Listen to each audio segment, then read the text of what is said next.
Chair.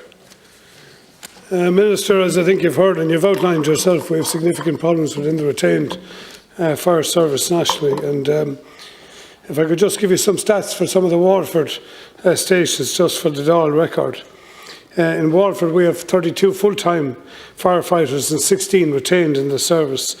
They handle approximately 450 calls per year. That's for a crew of 48. When we go outside of the city into an area like Kilmacthomas, we have 6 retained firefighters who handle calls of between 120 and 150 calls per year. Dunmore, we have 4 retained firefighters doing 80 calls a year. In Portlaw, we have 6, again doing 120 and 150. And what's most interesting about that, apart from fire, as you know, the fire service, the retained service, often deals with traffic accident. And we have the N25, which services absolutely Waterford and Kilmacthomas area right up to Dungarvan, which is now the worst road in the country in terms of accident. And we're asking a very depleted fire service to try and attend to accident here. I just want to read a couple of notes into the Dáil record, Minister, from someone in the fire service in County Waterford, who basically pointed out the major problems that they have, most stations being only crewed to 50% manning levels. They highlight that no negotiated agreement has existed since 1999 in terms of a composite pay agreement. The average retainer for a retained firefighter is €9,000 per annum, plus payments for call-outs. But as you know, the payments for call-outs the number of call-outs has dropped for some stations as they're not been called out. The permanent service has been called out. Firefighters cannot get loans for cars or mortgages because it's only the retained amount of money that they are guided on. The average pension for a firefighter with 30 years service attending 50 calls per annum will be €28.67 per week. You'd wonder why people would do it at all. I certainly do.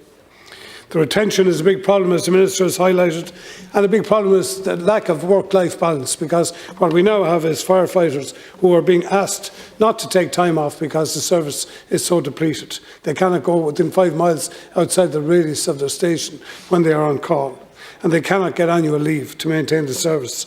So they're very, very significant problems, and I think that I can well understand the frustration of firefighters nationally coming to Dáil Éireann today to try and present their case and to look and see is government listening to their problems. And I've listened to the Minister's opening statement with a great deal of attention this evening. And he's highlighted the 2,065 retained firefighters in the country and the 1,200 who he says they do an invaluable service. They're essential to the communities and to the public. And there's no doubt that the retained firefighters, first and foremost, save lives, prevent damage, and they assist in residential and commercial property safeguards. So we know exactly what firefighters do. We know the invaluable service that they give. But what we also know is we are not paying them properly. And we know we're not paying them properly because we can't retain people in the service and we can't attract people to the service. And 50% of those that are in it have said they wish to get out as soon as possible. So the Minister has highlighted tonight that he's involved at the moment in taking on a review. And that review, I think, has been recently set up, I understand. And he said that there's been very significant components within that to look at. The roster time for the retained firefighters. Some way to improve the work-life balance of the retained crews, to attract new recruits, particularly young females, into the service, and to retain the very valuable experience within the retained fire service. These are all very laudable. Nobody could argue with any of that, but the question is how to achieve that. And the problem here with this is that firefighters, like a lot of people in the emergency services in this country, have been hearing that, help is on the way, the cavalry is just over the hill, hang in there, we're listening, we're working. I would ask now, Minister, that you really, I know Minister O'Brien has left the chamber there for a while tonight, but this review can't come quick enough and it can't come hard enough. And we saw in the incidents in Creasla recently just how important the fire service is. And what would we have done up there after that explosion if there wasn't a manned fire service to present there along with the ambulance people?